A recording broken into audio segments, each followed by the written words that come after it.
Hi! I just got a new green screen and I'm trying it out. The lighting in my office is not really the best, so we're just gonna see how this goes. I think there's a lot of little sparkling and artifacts around me that you can see better when I get closer. So at the end of the video, you're gonna get to see truly how bad my green screen setup is right now. But I thought that I would actually spend some time playing State of Decay 2 Heartland. I played a ton of this game when I was working on it, but that mostly involves playing the same mission again and again and again out of context, and I haven't actually played the game from front to back since it came out last summer. So, you know what? I'm missing a bunch of achievements that I feel like I ought to have, so why not jump into the game? Yeah, so I started playing and I got like 15 minutes in or something. Nothing worth holding on to. Let's start over from the beginning. It looks like I might be getting raided by Devil's Feline because a bunch of people coming in and saying meow at me. So I appreciate that, Devil's Feline. Um, so I hope everyone enjoys my weird new green screen setup that is kind of, you know, not quite there. So my favorite pair is Larice and Aunt Fee, so I'm gonna go with them and get started. Yeah, so Devil's Feline acknowledges that she is in fact raiding my channel, probably because I'm playing State of Decay 2, which I believe might be a game that she's interested in too. So. So Zombie Hobo Joe says, it's a pretty good green screen. It seems like it from your perspective right now. While we're in the loading screen, I could actually switch up here. You can see there's a lot of weird artifacts going on around my shoulders and stuff, and it's because the lighting in this room is not very good. It's actually pretty dark, and so you're getting a lot of those artifacts that you always get when you know, when it's dark and a camera's struggling to make the image happen, and so you get all these little sparkly noises. I'm getting a bunch of that that's sort of interfering. And you can see, like, right in the bottom corner down here, there's, like, weird little artifacts. So I need to improve my lighting in the room. If I use this for the State of Decay 2 stream, it shouldn't be that bad, because that's during the day and I get natural light coming in through a window, so the lighting should be nice and even and beautiful. I'll have to test it out tomorrow. But for now, we are playing this game on my stream at night. So we're dealing with what we got.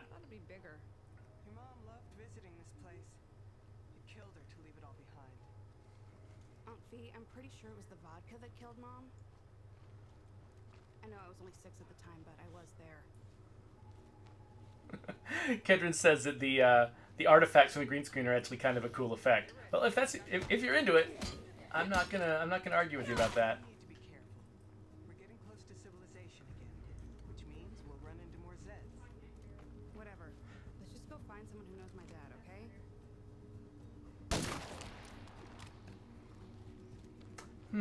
Oh no, what could that be? Hold on, what's that? I don't know, but it just saw us. Haha. Fuck me, that was not a normal feral. Helps when you know what's coming. It wasn't. We need to find someone who knows more about this place. For once, What the? total agreement. Oh, it's still jiggling. Oh, that was messed up. Yo, nice work with that blood barrel. That thing's been lurking around here all day. Aunt Fee, we should see if this guy knows my dad. I suppose it wouldn't hurt to chat with him. So I've tried to arrange it so that the screen I watch the game on is this direction for me, so I'm sort of sitting in the corner watching myself play. I don't know if that looks weird or not. Well, I know everybody in this valley. You're not from around here, are you? No, we came here looking for someone important to me. I've got the dialogue turned kind of down. I'm not sure if that's actually helpful to understanding what's going on. Look, I'm trying to take back my home from the zombies that killed all. Excellent. Let's go fuck some shit up. Yep. So we grab Malik. We're going to go take over his old base at Jurassic Junction. Helps us. And we're going to do it Fair to me. in the worst of all possible cars. Trouble Valley used to be a nice place, if you can believe that. When we were kids, It doesn't even have any gas. This thing is ridiculous. So, ah! We've been hoping that the blood hasn't gotten here yet. Let's just pretend that didn't happen. Seems like there's no such thing as a safe place anymore. So when I worked on State of Decay 2 Heartland, I didn't work on this part of it. My job was number one, creating the characters, like there's on the stat level. Like I didn't make the models or anything. Obviously, I'm not an artist, but I made the traits and the skills Friends are probably still shambling and all of that stuff that sort of defines who the characters are mechanically. And then I was in charge of the recruit missions for recruiting all of the side characters. So we're not going to get to see a lot of my work today, which is fine, because I have a lot of very talented colleagues, and I like to see their work too. Let's burn these motherfuckers down. There are a lot of zombies in this base.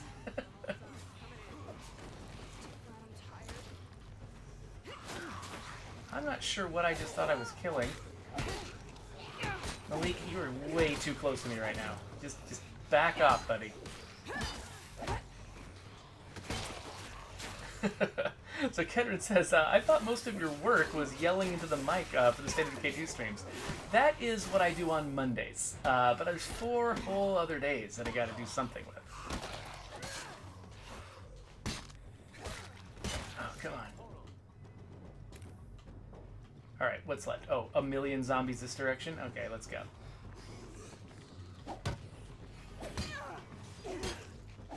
Ugh. This game is brutal. So I was just actually doing some research on the original State of Decay. I was sort of exploring, trying to, remind myself of how that game worked for, secret reasons. And it's actually really fun to go back to that old game from 7 years ago and then compare it to this game now and how far this game's come. I mean, as much as, we get made fun of for some of the jank that still persists, still how far this franchise has come over the years is still pretty fun to have a look at. So Ranithcord came in and is like, ooh, you don't have a room behind you now. Yep, so I'm trying out a new green screen. That's why I'm streaming tonight, is to try out this new green screen. And it's not that great for me right now because this room is poorly lit. If I turn on the overhead light, it washes out the green screen so hard I can't even use it. But all of the other smaller lights that I have in the room are not enough to really light it up. That's why I kind of have this reddish tone to my face, is because it's really, really kind of underexposed. And I'm sort of I'm amping up the saturation so that the green on the green screen comes through, but then that means all the red tones in my face also come through. Alright, so what was I doing again? Let's look over here. Okay, so it's all I'm looking for is a place to live. Have I not? I think we auto-claimed the base, right? The base is my base now. Yeah, we've got Jurassic Junction. That's good. Ooh, there's a fuel extractor. So that's the thing. I've never actually done a long-term playthrough of Heartland. I don't have a lot of opinions about like how to set up my base, which characters are most important to me, a lot of that stuff, because I kept playing it piecemeal while I was working on these missions. So coming back in and like trying to have the full experience from front to back is fascinating for me. So yeah, so let's repair this. Let's repair that. Do we have enough people to... I think we don't have enough people to repair much more than that. So we'll get a kitchen, we'll get some gardening going. And what's down here? Oh, yeah. So we need some plague samples so we can get some plague cure as a nice preventative measure. So did these... I mean, we killed 1 million plague zombies. Did they drop anything? Oh, what? Okay, yes, finally, 1. Doesn't seem like quite enough. I thought... Wait, weren't there some plague samples? Didn't we start with some plague samples? Did somebody... Okay, so I've got 3 now in my inventory. Was that enough?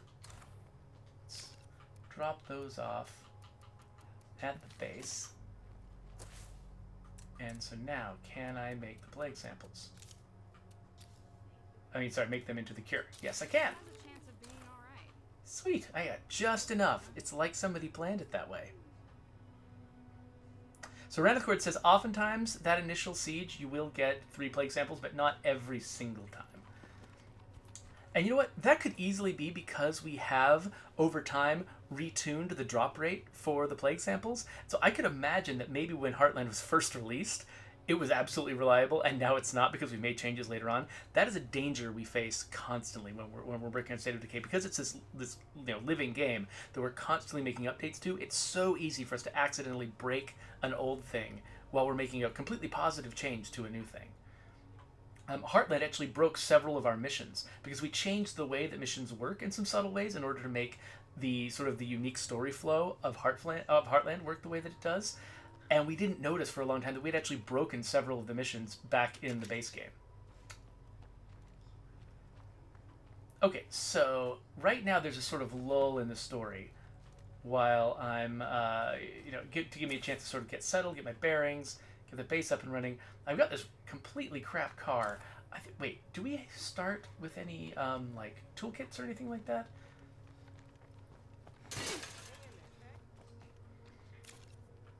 Okay, good. We do have toolkits. We do have gas.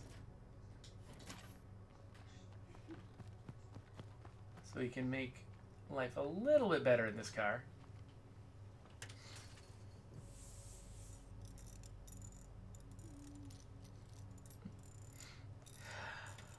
So Team Chat Sean just showed up, and he is making fun of a tweet that I made today, where I referred to myself as having gone to the office and stolen a dev kit so I could bring it home and be prepared for the next stream.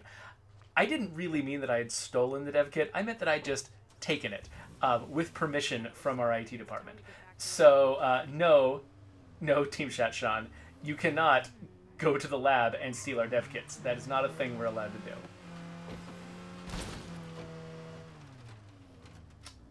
Well, this seems like a valuable place. Hey, I'm looking for Mickey Wilkerson. Do you know where I can find him? You're looking for the Wilkersons. Really? On purpose? Yeah, I guess I can help. Might be useful. Oh, okay, here we go. All night.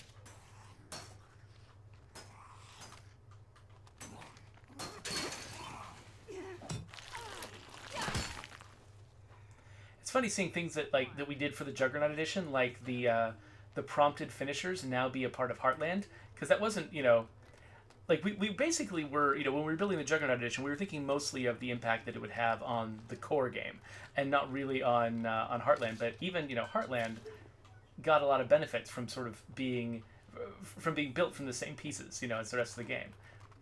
So as we make improvements, they apply not only to the core game, but also to Heartland. But that's also where a lot of the problems can come from, because all the different parts of the game are all joined at the hip. It's also easy for us to make mistakes that will mess up one of the mess up Heartland or mess up Daybreak while we're working on the core game, or vice versa. So wait a minute, I didn't actually get everything out of that medical place, did I?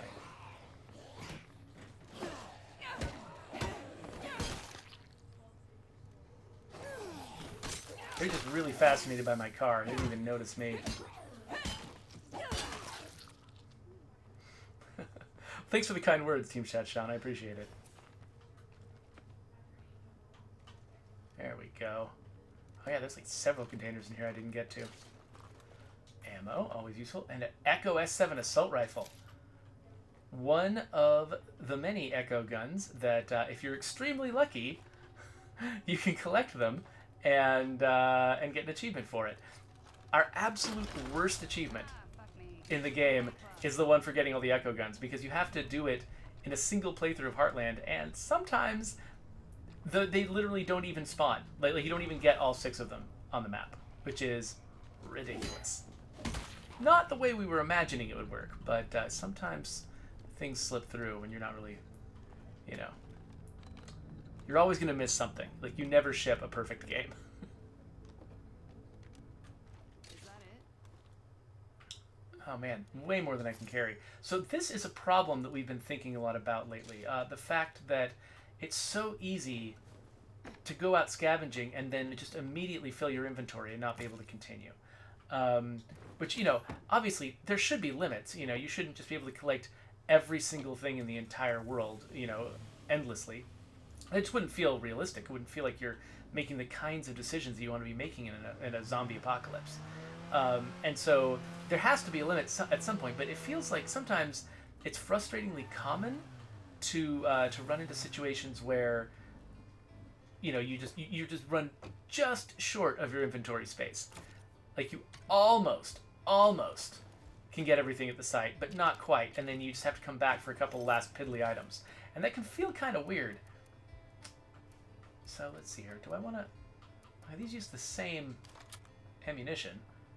I think I'd rather use the echo gun.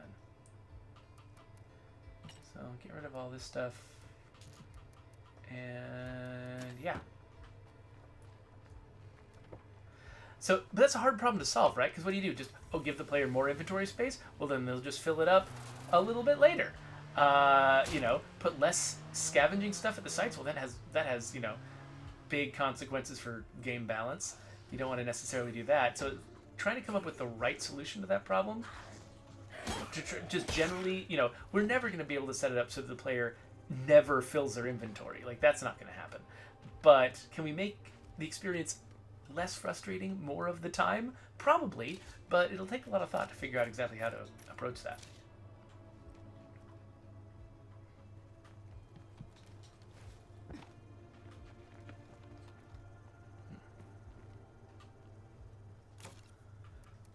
All right, let's see here. I'm gonna drop a million. Actually, let me hold on to that. I'll probably use it. I'm sure this will all be useful. I can throw the gas in there too. All right, well, let's go scavenge that checkpoint up there. Oh, so Team Chat Sean wants to know why I decided to go with this hairstyle. Good question. I think it was just on a lark one day.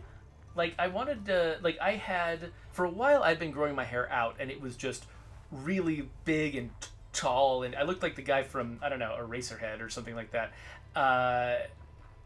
And so that's, that was kind of weird. It was kind of fun, but it just looked unkempt, But I like having hair that sort of stands out. I don't know, it's just kind of it's a fun bit of, like, artistry to sort of try to make hair that feels like it's I don't know, uniquely yours, I guess. And so so I'm just sort of looking for something to do. And because I had already been sort of like, shaving the sides of my head and or like cutting it really short on the sides and just growing it tall, I was like, well, the next easiest thing to do is just to go in a little bit more and have it be a mohawk. And so one time I just was like, sure, I'll try the mohawk. And I ended up liking it. And it was right when I was kind of about to sort of come back to streaming again after a little bit of a hiatus. So when I came back to streaming and I was sort of redoing my streaming presentation and my YouTube thumbnails and stuff like that, the mohawk was just kind of it was a fun little symbol to be able to use for my YouTube channel and stuff like that. So I grabbed the mohawk and like an image of myself with a mohawk, and I sort of turned it into an icon and started using it. And then once this hairdo that had been sort of just a lark when I first did it, once I had integrated into my like YouTube brand or whatever, I was stuck with it. I was like, oh well, this is what I look like now. So after that first mohawk, I did shave it off or like cut it off to go to my wife's high school reunion, because we were going there to see her friends and hang out with her people, and for me to be the one who was standing out with the weird hairstyle just felt like, I don't know, a little too attention grabby. So I cut it off for that, had a little bit more of a respectable hairstyle for that, but then pretty soon went back to the mohawk soon afterwards. And yeah, I don't know, I kind of like it. It's sort of it's interesting to just have a thing like that is sort of, yeah, part of my brand. It's weird talking about my brand because, like, what do I have? Like, I've got a very small-time YouTube channel. I really appreciate you folks who come and watch me do this, because it's really helpful for me to have an audience to talk with while I'm sort of analyzing games and trying to learn as much as I can from this process. So you guys help me a lot, but it's not like I'm on the road to, getting famous as a YouTuber. Like, that's not, I'm not trying to do that, and I'm certainly not going to succeed if I'm not trying. So you know, so talking about my brand and my little icon and like it all matters, and it doesn't really matter that much. And so I don't know. I'm just having fun with it. You know, it's just kind of a. It's like a game to me, you know, just sort of pretending to be a serious YouTuber when really, you know, whatever, right? I get 2 whole digits of views on most of my videos. It's so exciting. Yes, not hitting any of the obstacles. Oh wait, you know what? I've got the mission to go and talk to Malik and start trying to find my father. Let's do that. I think I've done all the scavenging I need to do right now. Let's go chat with Malik, find out where the Wilkersons are. Like I don't already know. So these the story arc with the Wilkersons was scripted out by Leah Rivera, who is a very talented content designer who works at Undead Labs, and I am proud to be on a team with her. This group worked hard to build this place up. It was worth it. Hey, come back, Malik. Where are you going? Look, I know a guy who works with the Wilkersons. Hey, it's your funeral. Oh, I'm gonna go meet Brock, aren't I? Brock is one of my favorite characters in this. Where am I going? I'm going out this door. You know what? I'm gonna leave this here. I'm gonna go grab that that pickup truck that was down the way. Fine. You can ride shotgun, but don't try to talk me out of this. Uh-oh. There's a lot of these guys.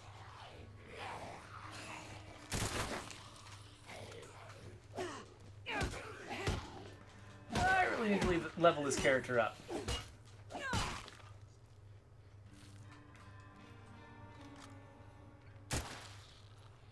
What? He's like, he just sort of perks up his head. Like, where'd that come from? Because I'm using the echo gun and it's really quiet. Ah, wish I had a heavy weapon around now. But I'm pretty sure we didn't add those into Heartland.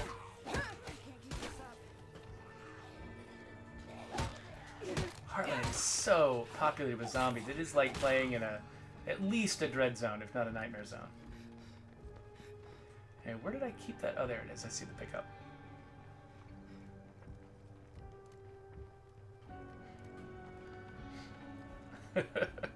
Awesome Twitch Dude says that I need to play State of Decay 2 on the stream more because you know, we get a bigger audience. That might be true, but you know, I mean, part of the reason I'm playing State of Decay 2, you know, Heartland right now is because it is a part of the game that I've probably paid the least attention to. I've noticed that, you know, I'm missing a bunch of achievements from it and stuff. You know, I was going through my State of Decay 2 achievements the other day, and I was like, most of these missing ones are Heartland ones because I have not spent enough time playing Heartland since it came out. I told you not to make this a thing. And I'm not as familiar with it as I should be. You know, I got really focused on the parts of Heartland that were my responsibility, which was the little side recruit missions. But I didn't pay nearly as much attention to the stuff that other people were doing. And now that I'm, you know, the design director on State of Decay 2, in you know, doing all this post-release stuff, I really should make sure that I'm as familiar as I can be with all parts of the game, and that includes Heartland. So I'm doing this for my own education. Normally, when I want to play games for my own education, State of Decay 2 is not one of the ones I should be playing because, you know, while it's important for me to play that game as I'm working on it, it's you know, I do. Heartland is one of the few places where I have, you know, serious gaps in my experiential knowledge. Most of the game I know really well. So, you know, I could probably learn more by playing other people's games, and that's what the stream is really for me, is seeing what I can learn from other people's games. A few of the games that I streamed recently, I have still been playing even after the stream is over. Sometimes I'll just drop a game as soon as I stream it, just because I'm like, okay, I've learned from that. I got to move on to something else. Got to, you know, keep moving forward. But like, what was it called? Station Flow. I just released a video for that a couple of days ago, and I'm still playing that game. Like I usually don't play it for a long time at a stretch, but if I've got like a few minutes to kill, I'll drop in and I'll do a day of station flow. And I think I just added what did I just add? I think it was I just added like medical offices to my ridiculous complicated subway station, and they're great. Having a plague heart move in must really fuck up property values. Again, it is so weird to be driving around in Trumbull Valley, right? Like, so I just was playing the Year One Survival Edition a little bit to I know it's around here. to do some research In there. for secret stuff, and being back in the same map with very different, it's a very different engine with very different assets, and it's just a much more modern game. And as much as I love and very proud of the work that I contributed to the original State of Decay, which was I came in after the game was released and I worked on the expansion packs. It's like I absolutely love that game and still feel very, very proud of it. But at the same time, I mean, you can tell it's 7 years old. It adhered very well to the visual standards of 7 years ago, and now we've moved on, and it was strange to go back there and sort of remember, because you remember the version of the game that lives in your imagination, right? Like you don't like, it's not like your memories as a person are not pixel perfect. It's not like you're taking photographs or filming movies while you're recording your memories. So what you remember is what happened, like sort of what it meant to you. So if when you're playing a video game, you're not remembering the pictures of exactly what it looked like. You're remembering the events and what they meant. And if you try to sort of like draw an image in your head of what it looked like, you'll probably draw a much better image than what it actually looked like.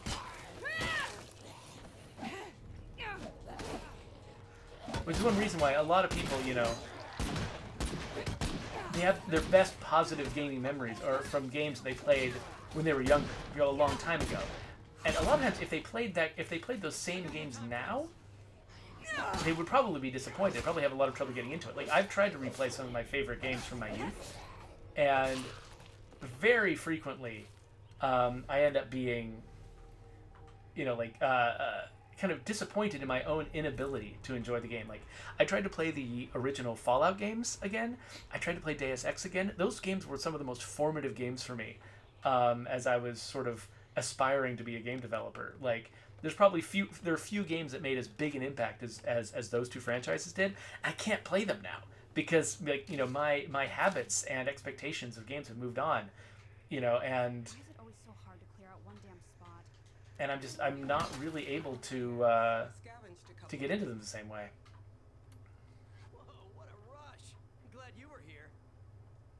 I love Brock, by the way. So he's Know you from somewhere? his face is based on one of my colleagues, and so seeing my colleague play one of the dumbest characters in the game is pretty funny. His voice, of course, is done by a consummate professional actor whose name I've forgotten. I'm so sorry, but so he's not really played by my colleague, but his face matches my colleague's face. So Mickey Wilkerson. Shit, yeah, of course I know it. What, you owe money or something? No, it's not like that. This is personal. So Schmelly Orc, is saying that it used to be in the original State of Decay, talking about the original State of Decay, Yo, I'm right here. it was possible for you to radio for help from your community members to come and pick up like rucksacks and stuff that you didn't have room for. And this goes right to the question of when your inventory is full, what can we do to mitigate the bad experience of running out of space in your backpack? So the answer then was summoning one of your followers or one of your community members to come in and collect the rucksack for you, and you could do that a couple of times before you sort of ran out of space for it. But we didn't include that in State of Decay 2, and there's a pretty good reason for it. Number one, when the original State of Decay was launched, vehicles did not have inventories. That's actually a feature that we added with Lifeline, and which came out a year after State of Decay 1. So State of Decay 1 was out for a year without the ability to load anything into a car. So the only things you could carry were it was the stuff you could pile on your back. That was it. And so, being able to summon a community member to carry a rucksack was the only way you could get more than one rucksack on a single trip. But then we added the ability to put stuff in the backs of vehicles. And with State of Decay 2, we brought that ability along. And you can carry so many more rucksacks now.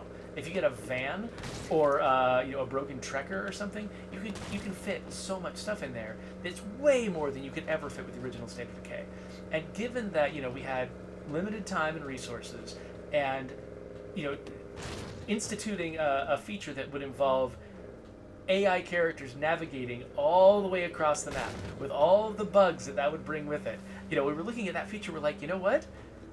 Players can already load up a vehicle full of all the stuff they need. I don't think we need this feature. We could save a lot of time and resources that we could spend on other things by cutting this feature and just relying on the vehicles to be the player's main means of bulk collecting items. So that's what we did. So we decided not to include that feature, and instead spent that time on other stuff. Doc, what's wrong with you bringing strangers into my home? See? Told you not to thank me too soon. So Awesome Twitch Dude wants to know if I've seen the bug where people are able to stick rucksacks in their supply locker. Yes, I have seen that bug. We may or may not have a fix for that bug sitting someplace at a build at the office. Who are you? Why do you want to talk to my cousin Mickey? He's my dad. He's my father, all right? Does that answer your question?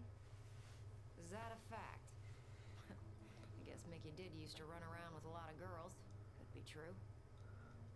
I'm not lying. My mom told me all about Mickey and the rest of the Wilkersons. Look, Mom died when I was 6. Is it that crazy that I'd want a chance to get to know my dad?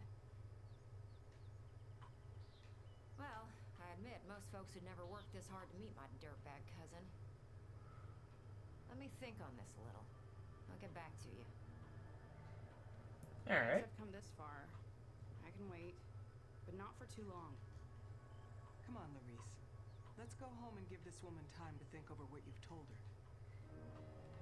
All right. Hey, Larice, come talk to me before you go. Oh, wait, Brock wants to talk. See, I don't know this mission nearly as well as I know my own. You know, I never liked you. If you're part of the family, then I guess I work for you too. Here's a little something for you. See you. All right. Got some drugs from Brock. Right. You know, I never liked your mom with that guy. And it made me hate this whole valley. So Schmelly Orc says, are you doing the map in chunks and loading, unloading areas around you? Yeah, that's how it works. Basically, I'm glad I can share with you. our maps are divided into these, like, I don't know, like maybe... Oh, no! No, no, no, no, no, no, no. Oh, gross. Oh, that... No, no. Get out. Get out, get out, get out, get out, get out. I am so full of blood plague right now, I've got to switch characters. Are you okay? Honestly, I don't know. It's hard to believe that I finally... Let's get home. Maybe we can play as Malik for a little bit. As long as I don't hit another blood plague bloater. So anyway, yeah, so Schmelly Arc, that is how it works. The map is divided into, like, I think they're like half-kilometer wide chunks. That's a guess. I could easily be wrong about how big they are. But, yeah, and they're just squares. And basically, I think the game has got 9 of them loaded at any given time. The one you're in the middle of and all the bordering ones. And then when you move from one to the next, it'll unload the ones that you're leaving behind and load the ones that are ahead of you. And one of the main things determining the speed of our cars is the need to make sure the player can't cross all the way through a map chunk and reach the next map chunk before the next map chunk is loaded. And if they do that, if players manage to find some of the areas where they've got the fast enough car and a straight enough road that they can actually do that, we have to actually pause the game and sit there and load for a second, because otherwise they'd be driving off the edge of the world, and you can't have that. That used to happen pre-development. We'd just drive off the edge of the world sometimes, and it was pretty funny, but not something you want to ship. Awesome Twitch Dude says, of all the unreleased stuff, what's your favorite? Not going there. You'll find out about unreleased stuff next week on the State of Decay 2 stream, where we'll be able to talk about the next update.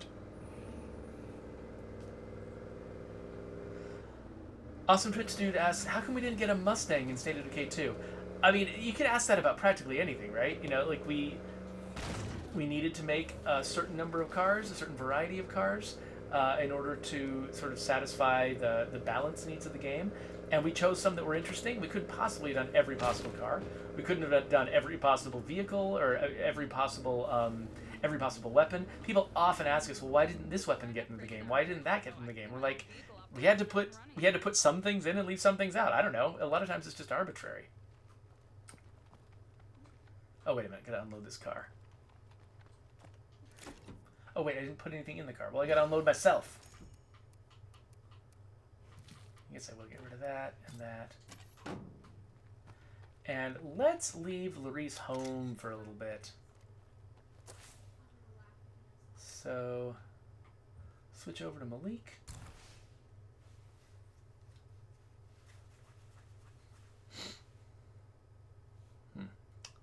Kedron says that they don't see any Tostitos. Yeah, so I do have my favorite Tostitos and my peach and mango salsa upstairs that I was talking about on Twitter. Those are waiting for me when I'm done with the stream. Okay, so one thing that's interesting, you see that the mission objective up there? It's so huge. And when we made Heartland, I think this mission objective never appeared on the actual HUD.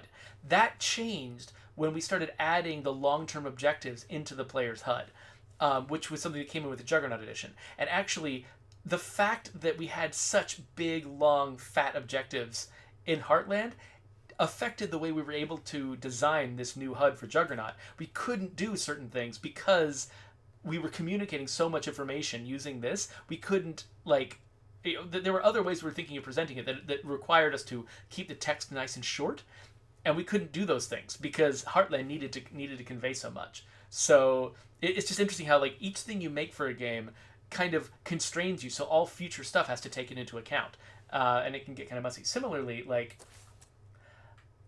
we had not planned for the outfits update when we originally did Heartland, so Heartland just sort of inherited the outfits update after the fact.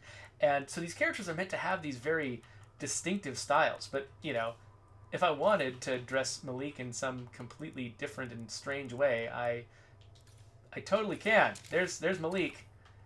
This is kind of out of character for Malik.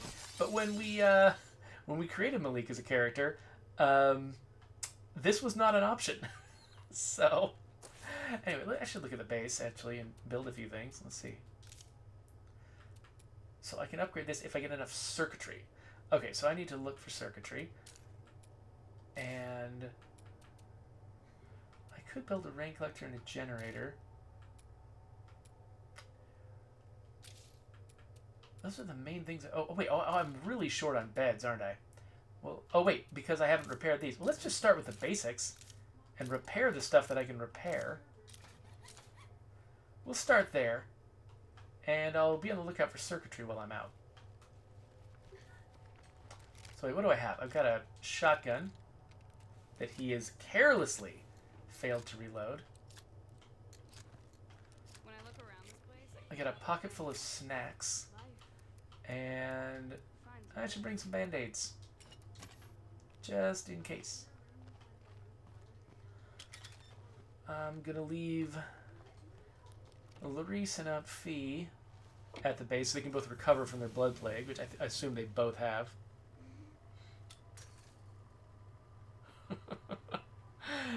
Zombie Brave Knight, you were too kind to me.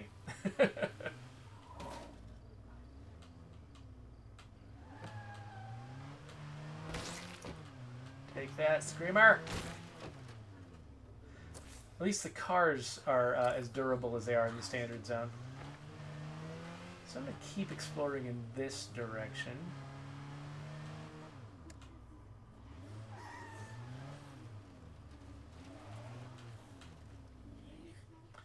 But actually, if I'm looking for scraps of circuitry, I should be heading to a settled area. So let's actually head down to Spencer's Mill. We'll get some gas down there, and we will also look for places where I can get circuitry.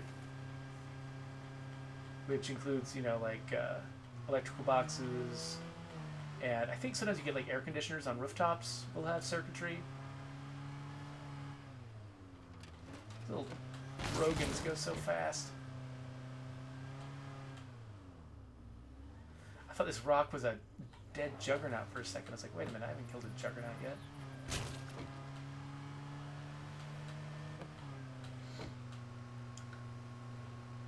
Awesome Twitch Dude asks, how crazy can outfits get? Will we ever get bunny costumes? So it's an interesting question, right? Because we do have a few weird ones, like the outfit that I got Malik in right now. But there are constraints. I mean, definitely anything that is too large and bulky can cause problems with animations, with clipping. You can end up with sort of gaps in the character that you can see daylight through, which can be really awkward. There's all kinds of weird little things that can go wrong. So there are constraints that they're kind of subtle. Some subtle constraints on what we're able to pull off.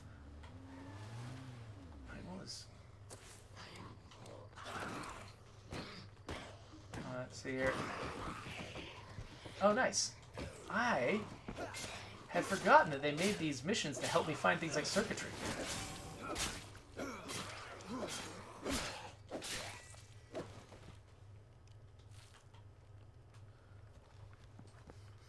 Oh, wait. Oh, gas is another thing that I wanted, so let's get that real quick. Okay, then. That's not gas. Malik was not impressed either. I guess this is when I start looking around. So we called this the former army garage because this is where where you first meet Eric Tan in the original game. Yes, sir. There it is. That's exactly what I needed. I was actually impressed it was in that tool case, because usually if a mission places an item, it'll be in here. It'll be in the tall backup container. That's a tip for anyone who hasn't noticed that yet. Like, if a mission sends you for an item, the very first place you should always look is that tall cardboard box, because it usually contains the item. I guess I'll look in the house too.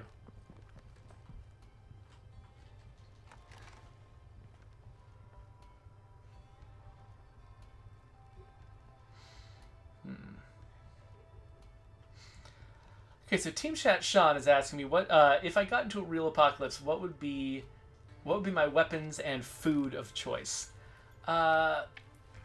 So I basically lived on pasta when I was a kid, and pasta is nice because it keeps for a really, really long time, and it's not that hard to find the resources to prepare it as a meal. You just need heat and water in a container, and so I would definitely make pasta my staple food for as long as I could find it. For a melee weapon, in real life, zombies, if we're talking about a zombie apocalypse specifically, in real life, I don't think that if humans became zombies, I think their heads would not be as easy to crush as they are in this game. You would need something that you would need to have heavy weapons. You'd have to have something that could actually put an end to a skull with a single swing. And so to do something like that, I think you would need something like a maul axe. And we happen to have a maul axe at my house because I like splitting logs from the trees we've destroyed in our backyard. So I would probably grab our maul axe as my weapon of choice. I am not a gun expert, and so when it comes to firearms, I probably could not rattle off like a list of my favorite firearms. I mean, I've got ones that are favorites from video games, but I don't think that would really bear itself out really well in real life. I think I would probably need something that was very simple and easy to use and take care of. Probably a simple handgun or a revolver or something like that was very reliable and didn't require a ton of expertise, because that's kind of where I'd have to start. And over time, I would probably get better at using the fancier stuff, but I would need to learn from somebody. I've been to the range a few times, but not enough to consider myself a pro. I should probably find. How am I on influence? I think I've got enough to grab an outpost around here. Let's see where. What kind of outpost do I want? Do I want food? I could go back to the old bar, get some food. I forgot that. Is there not a gas station around here? There may not be.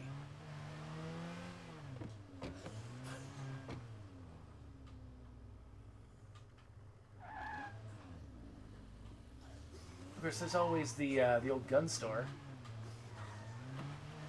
This gun store was just always my first stop in the original State of Decay. Oh, hey there, boys!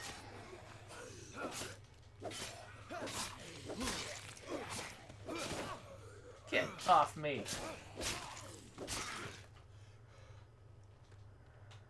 Not enough pockets for that. Oh. I guess we'll claim this thing and then we'll raid it.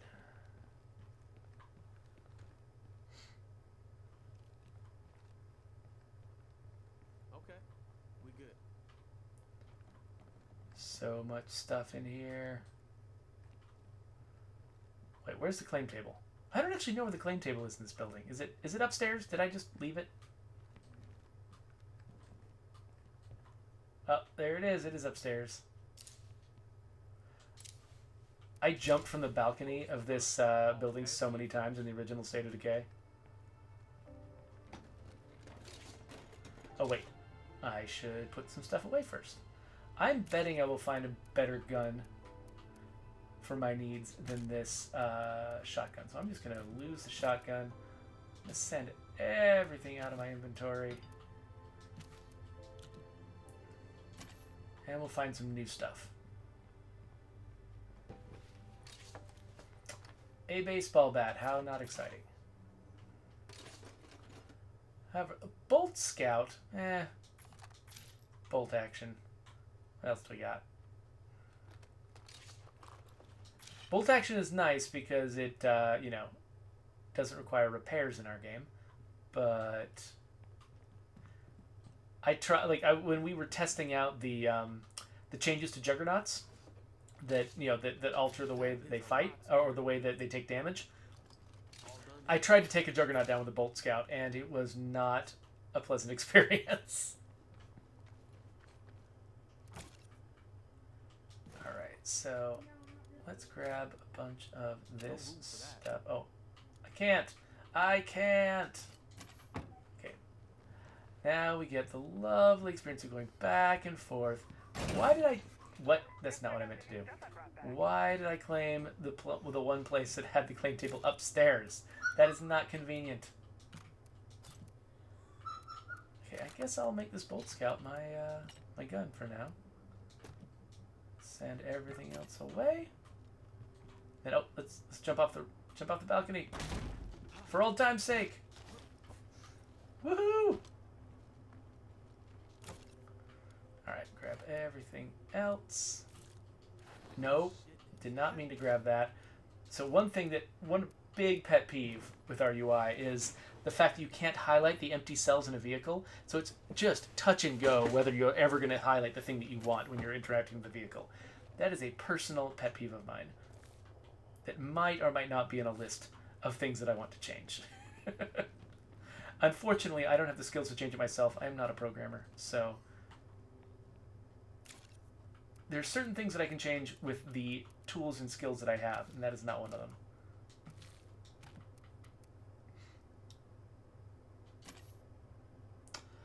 So Awesome Twitch Dude asks, have we gotten a lot less of those disconnects, the Error 3 disconnects since the last update? And yeah, we've gotten a lot less of them. It's not like they're impossible. The Error 3 is actually sort of a generic error that just means you lost connection with the host, and there's any number of different things that could cause that experience.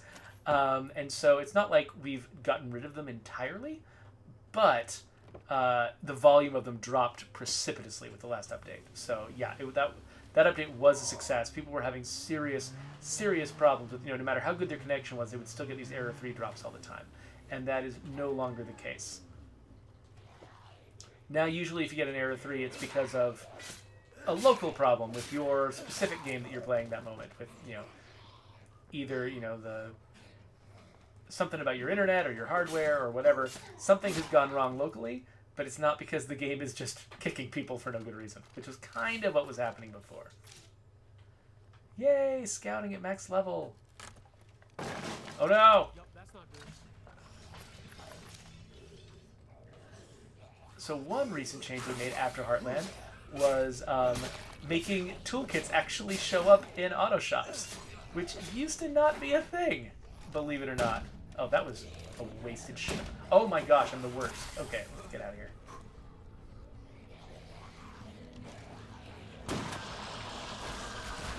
This is... what the... Finally, I hit one. Okay, that's it.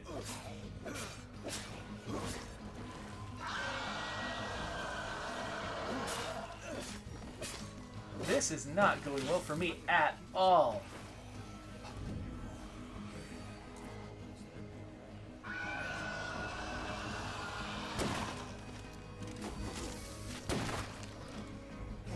Okay, sheesh. I guess we're doing this then.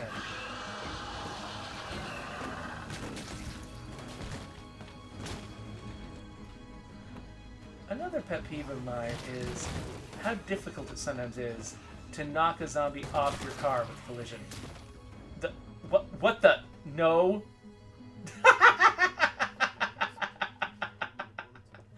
Okay. What?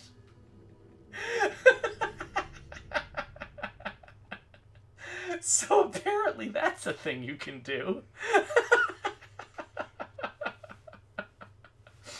Wow. Wow. That's great. Alright, well, we all know the way out of this, right? It's the stuck command. So we're just gonna hang around looking out the windshield of this car. There we are. Oh, look! Magically, Malik found a way to get the car out of the window. That's great. Where am I again? Oh, that's right. I'm at the swine and bovine. Oh, I've sent home the equipment to upgrade the base, so let's just do that real quick. So I can craft vehicle upgrade kits now, that's cool. I can craft circuitry, craft all kinds of stuff. What else do I need? I've got the beds. I can even upgrade it if I want to. Not yet, though. Something I want to build? I guess I could level up our skills faster. Oh, and get some stamina. That wouldn't be bad. Let's do a shooting range out back. Oh, I can get a garden too. Wait, doesn't Malik come with a garden? He does, doesn't he? So, okay, we'll need some materials. Oh, I can plant some seeds though. That's good. Okay. That's cool. So do we have... oh, here we go. Blood runs deep. About time she called back. Alright, well, we got another Wookiee submission, so let's go get the car. Let's see how Larice is doing with the Blood Plague. Maybe we'll use a cure on her if we need to. Oh, good morning, Daisy Chainsaw. Thanks for joining me.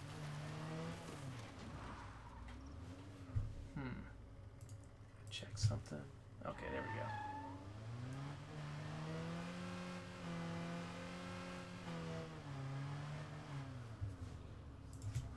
All out. So yeah, Zombie Brave Knight offered a sort of a universal thank you to the team for working on the base UI. The base UI is one of the most complicated things in the game. It's like some people will make some very simple seeming sounding requests. That sentence didn't make sense. They will make some very simple requests that when we actually look at the code, we're like, I'm sorry, we literally would have to rebuild this UI from the ground up in order to do the thing you want. Like being able to craft something without exiting the menu containing the crafting action. We would love to let you just spam the craft button. but we would actually have to rebuild that entire thing from scratch to make that possible. So we don't. We don't add that feature. Because, I mean, the thing is, it's not like it's impossible. Of course, you can, I mean, when you're talking about game code, usually, if you want to do something, there's probably a way to do it. It's not like things are usually impossible. It's just the question is how much time and money you're willing to spend on that, and what else could you be doing with that same time and money. And so while, we could fix that problem, that same programmer, with the amount of time they would spend fixing that problem, with the sort of the tedium of crafting stuff, they could probably make 3 entire new features with that time. And so when we're looking at our options, a lot of times we're just like, yeah, that would be neat, but let's make some features, or whatever. A lot of times we have to make these like weird judgment calls. Okay, so let's salvage some stuff. Let's distribute some ammo before we run out of space for it. And I don't have any labor, so I can't really do much else. Oh, right, I was going to switch to Larice. Hey there, Larice. Hey, girl. You really are a Wilkerson. Get your ass over to our place. Sure you want to I don't like her tone. I need to know where I came from. I'm doing this. So what are my skills like here? I forgot the skills I gave this character. make sure you're ready? Endurance. Okay, so it doesn't really matter what weapon I get. Anything else I want to bring? I think I might need some gas. Don't have any gas. I need to go grab some gas. And that's a pretty decent weapon. I don't have any additional bullets for it, but I think I've got enough for one mission. And let's grab a couple of gas cans. Go see us some Wilkersons.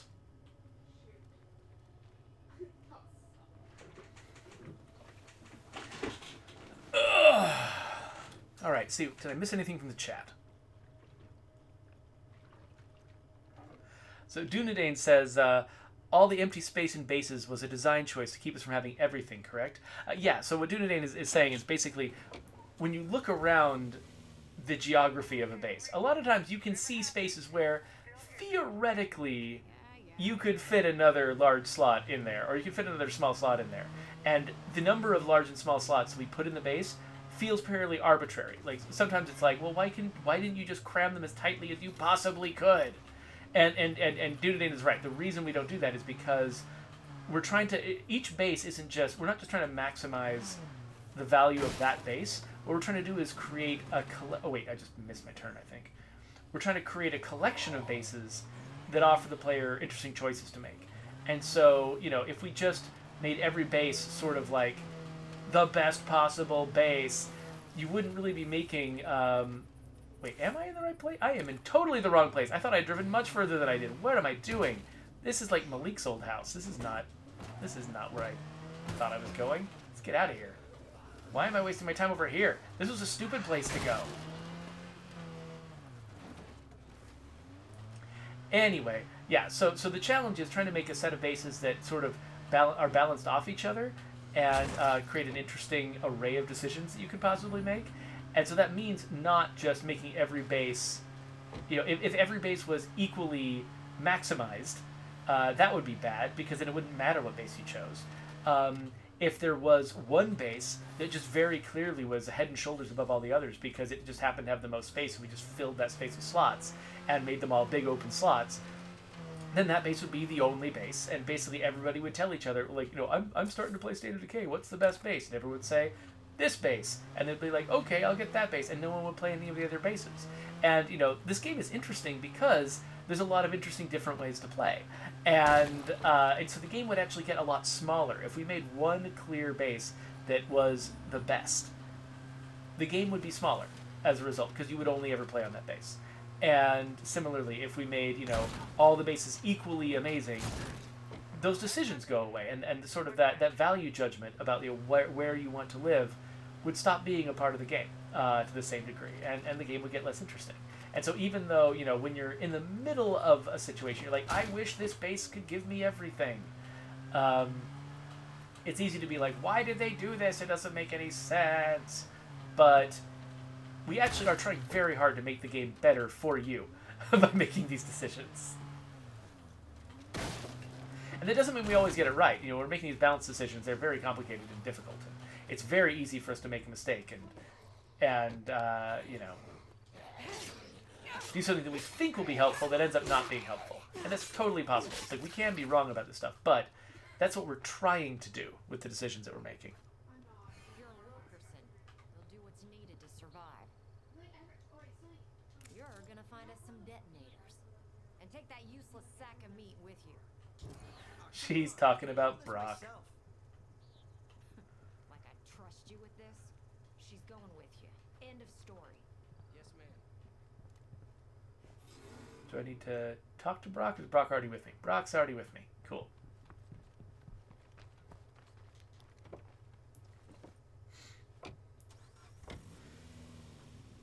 So, Awesome Twitch Dude asks, how hard would it be to get a tow truck into the game? Pretty hard. I mean, you all know about vehicle physics in State of Decay 2, right? How we've struggled to make those do what we want them to do.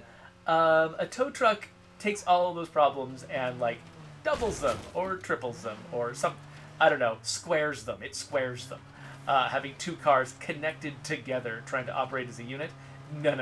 You do not want us to try to do that in State of Decay 2. At least until we fix some of the other problems. So, no, don't ask for that. Now, if you want a way to get your car, to get an additional car back to base without having to walk all the way out to get it, that's not an unreasonable request. But a tow truck is not the only way to solve that. And so there may be lots of other ways we could go about solving that problem. So a lot of the time when people ask for things, what a game developer has to do is not necessarily just accept whatever they say and go do what they asked for. We got to figure out what is it that they really want, you know, and maybe we might be able to figure out a better way to solve that with all of our, you know, intimate knowledge of how the game works and what's possible. We might be able to find a better solution than what somebody is suggesting. So, for instance, if somebody asks for a tow truck, the reason I think they're asking for a tow truck is they want to be able to leave their base in a vehicle, go out and get a second vehicle, and come back and spend the entire time in a vehicle. That's what they want to be able to do. They want to not have to walk all the way across the map in order to go get a new vehicle to add to their collection. There's lots of ways we can solve that problem, and we don't necessarily have to specifically get a tow truck in order to make that work. Where am I going again? Whoa, okay. All the way down there. Cool. So I thought I was going to maybe be going the wrong way, but I think, you know, I'm taking the scenic route, but it will get me there. Wait, will it? Nope, I needed to turn. I've already forgotten how Trumbull Valley is laid out. I remember having to learn this turnoff when I played the original State of Decay, just as a player at home. I remember always getting this wrong. Always forgetting which straightaways and which turnoffs led to the bridges versus leading, you know, back around to the towns. Especially when the bridges are closed off like they are in Heartland and at the beginning of State of Decay 1. It's extra frustrating to run into them.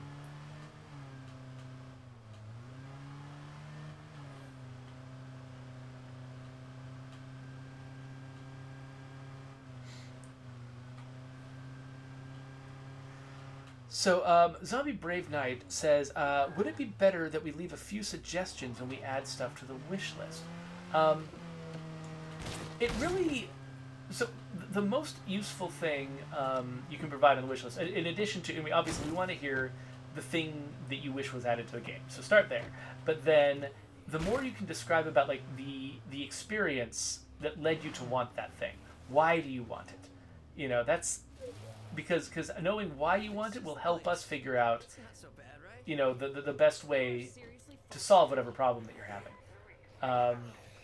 So yeah, so that's usually the information we need the most. I know you can't understand this, but I have to know where I came from. But yeah, I just actually did a pass through the wish list, you know, reading a lot of what people are saying and trying to give myself a good sense of what the priorities of the community are. Because, you know, we're working on certain things, but as we're thinking about what we might do in the future, there are some things... Oh, I'm going to clear out all the zombies here. God, I am so sick of plague zombies. Seriously. What a wonderful smell we've discovered. Oh, I love Star Wars references. I am so bad at shooting guns, though.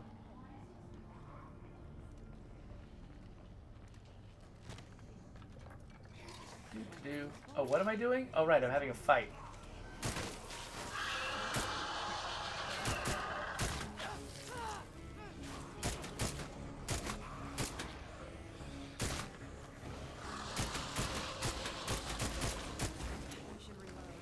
I am so bad at this.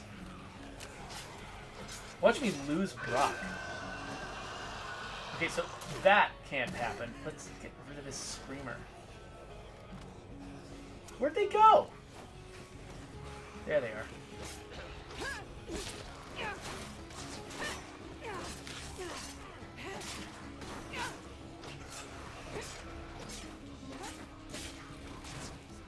So where is this plague heart?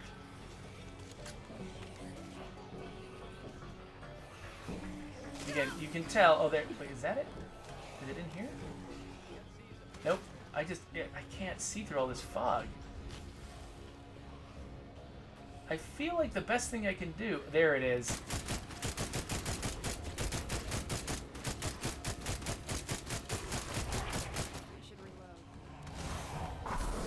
Brock's gonna be fine.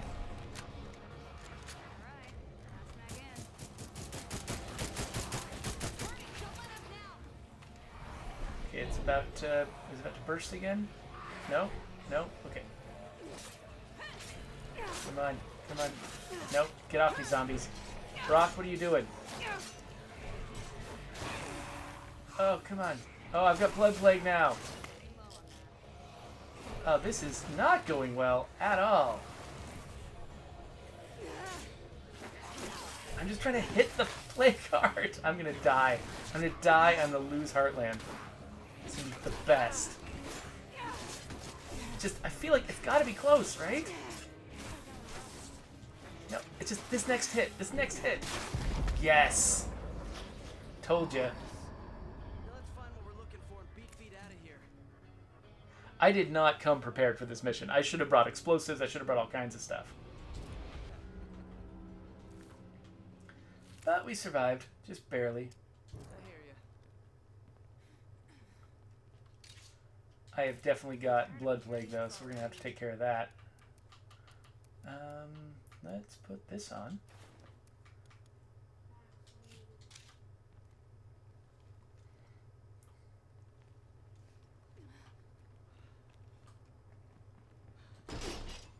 That was noisy. So yeah, let's get home and get some... Whoa. Oh, this is not our car. This is our car. Like, what happened to our car? No, that is our car.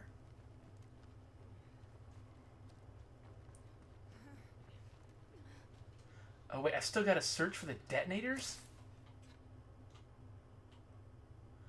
And why don't I have a... Come on.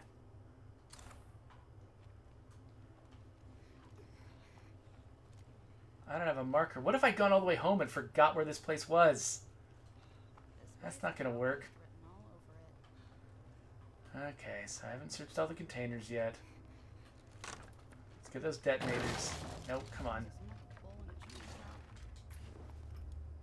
None of these are detonators. In fact, I should... I need to drop stuff off out of my inventory. We're all going to die of blood plague. I mean, I've got 2 hours. I don't know how long Brock has. Kedron's like, Brock has like 25 seconds to live. Fucking tired. You're probably right. Alright, let's dump some stuff in here. Like this exercise bike I'm apparently carrying around.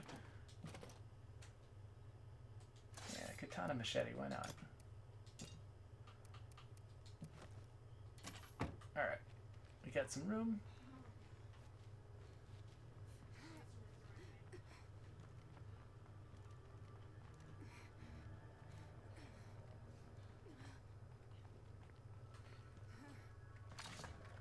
Oh wait.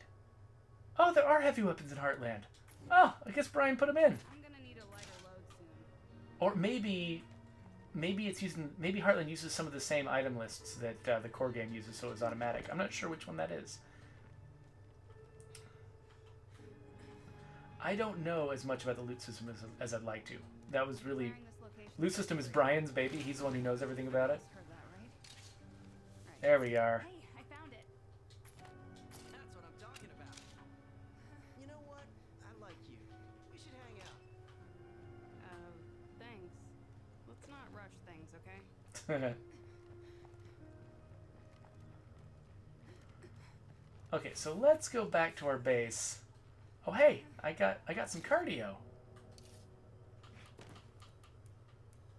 Let's specialize. Ooh, powerhouse or backpacking. Oh, it's so hard to choose. Let's go powerhouse. Time for me to go knock down some brainless. All right, and then let's first head home. Oh, we are almost out of gas as soon as we're not near a bunch of zombies, which is never. We should get out and refuel. Fighters are getting close.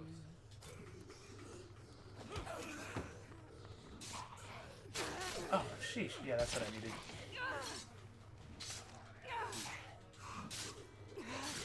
Oh, would you die? No, not you. Let's refuel.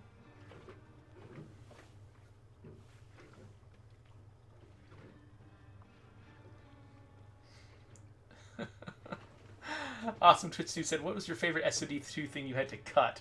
I had this whole plan for how complicated our firearm system was going to be, and we cut it way down. And I'd love to go back to it sometime, but honestly, adding complexity to a game that's already this complicated is a hard sell. And there's a good argument to be made for not doing that. But I still liked it. I had this whole elaborate plan. You know, the ability to switch to a sidearm. You know, the ability to switch ammo types. It's all stuff that people have asked for a bunch of times, and it was in the original plan, but just we did not have time to devote that much to it. And at the same time, you know, when you're working on a game like this where it's got so many different complicated systems, the more complicated you make each system, there's actually kind of an exponential effect. Like the game eventually just becomes inaccessible. And so there's a good argument to be made for it being the right choice regardless of resources, for us to have kept the firearms system as simple as it is.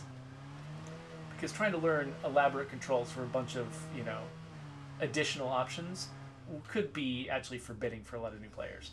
And that's the thing, that, you know, people who are like super hardcore players of the game are often like, why don't you give me this feature and that feature and this other feature that I can, you know, that would make the game more complicated and interesting for me? We're like, that's true. We know it might make the game more interesting and complicated for you in a way that you want.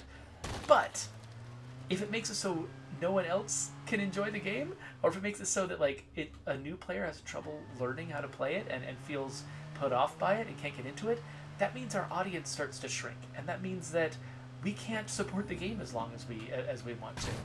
And so there's sort of a trade-off there where, you know, if you make the game so devoted to the hardcore player that it's inaccessible to other people, that means that the hardcore player isn't going to get the game supported for as long as they want, because, you know, you can support a game for as long as it has an audience that's playing.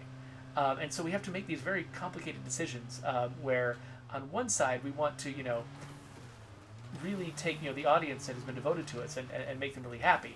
And at the same time, we want to keep growing the audience and keep, you know, holding on to the people who, you know, the majority of players who are not that hardcore. We got to sort of make something that will work for everybody, because really having a very broad community, having a big tent that includes a lot of different players is really good for everyone. You know, it makes the game, you know, a lot better for everybody who wants to play it, not just a handful of people. All right, so let's manufacture us some cure. It's here, right? Yeah. So again, there's that issue with having to close this window every time we craft something. Yeah, it would be cool if we could change that. But bang for buck on that is pretty low, unfortunately. Oh, I got a special one. It's batch 42. Alright, so I'm definitely going to use this on myself, first of all. Yay. Brock. Okay, you look like he looks like he's just wounded. He doesn't look like he's actually dying from blood plague. So that's good. Where's Aunt Fee though? Is she sick? Aunt Fee, where are you? You over here? It's good that we got Oh this no, place that's up. Malik. Hey, Larice. Ooh. So there's an achievement for giving cure to a bunch of people. And is he gonna use it? Yeah, there we go. Stab yourself in the neck. Yes. Alright, anyway, let's go back and finish this mission. And the sun's coming up. How pleasant.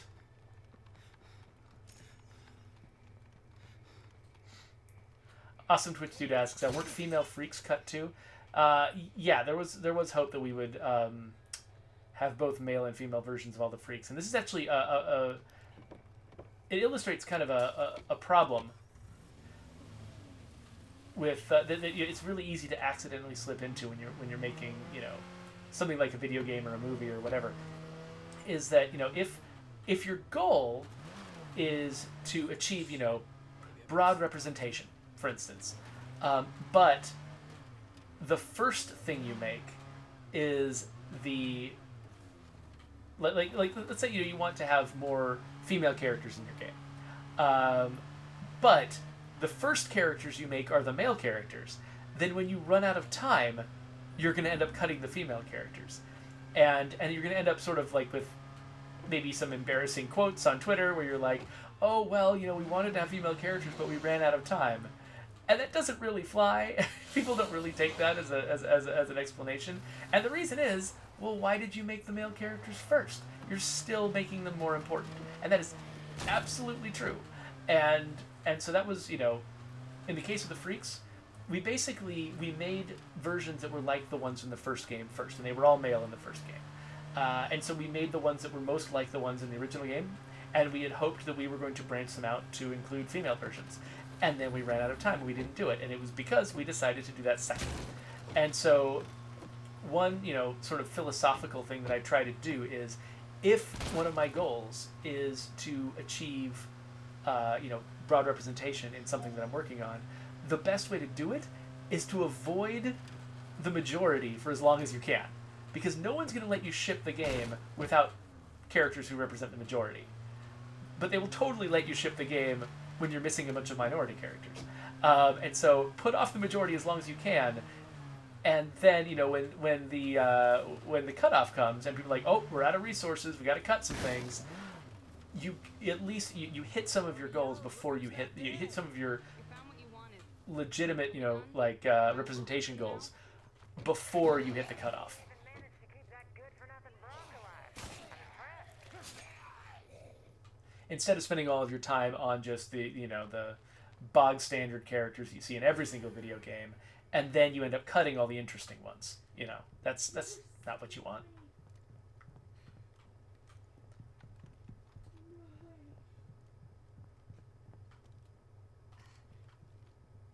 I know that wasn't easy. Hell no. Here you go. Take your detonators. Should be a Wilkerson after all. Thank you. That means a lot to me. And if I'm lucky, maybe you taught that shit for brains over there a thing or two. Hey, Larice, before you go, can we talk? Oh yeah. Hey Brock. You're pretty cool. Think really? Let's absolutely recruit Brock. Yes. Hey, Nat, I'm gonna go live with Larice now, okay? If you're sure you want him, kid, he's all yours. I just love how Nat just does not want Brock. we did roughly model Brock on Jesse Pinkman, so you can kind of see why somebody wouldn't really want him around. Vaguely, he's not really modeled. Jesse Pinkman is a very complicated character who I really love from Breaking Bad. So I'm not going to say that we, aspired to that level of interest and complexity in that character, but that aesthetic of being sort of the douchey wannabe gangsta, kid, it's just that character is just can be kind of funny sometimes. Actually, if Brock's not based on Pinkman, Brock is probably based more on Badger. Or wait, Badger, was that his name? Oh no, Badger's a character from Firefly. Was he also a character from? What's the name of the guy who had the sign? What's his name? Was it Badger or was it something else? Dang it, I'm forgetting this guy's name. Anyway, there's a character in Breaking Bad. Maybe I got his name right. I don't know. He's got a weird name, and he swings a sign outside of some store. And he's also a friend of Pinkman's and an idiot. Maybe somebody knows his name in the chat. I don't know. But that's who Brock is more like. He's like that guy.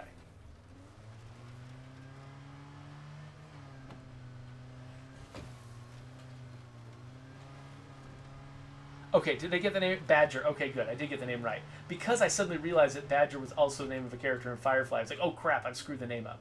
But it sounds like, okay, that actually was his name, Badger, and Skinny Pete was the other one. I should put the name Skinny Pete in the game. Gave me a place to stay, but it never felt like a home. Seriously, thank you. We've got Donkey Doug's name in the game. We should have Skinny Don't Pete. stress about it. And don't make me regret this.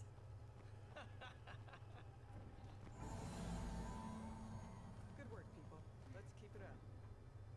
Hey, Larice, how's it going? Oh, now I can treat him. Oh, okay. Yes. The crafty scoundrel. I recruited Brock. I'm going to get all these Heartland achievements. It's going to be great. But it is well after midnight, and I do have a job to do in the morning, so maybe we'll give this a break for right now. So, okay, so he wants to build a... Oh, real quick, let's see if we can afford to build his lab right now. Was that here? Upgrade it to an outlaw chem lab. There we go. Alright, we're going to have some sweet, sweet bombs. It's going to be awesome. And we will get out of here.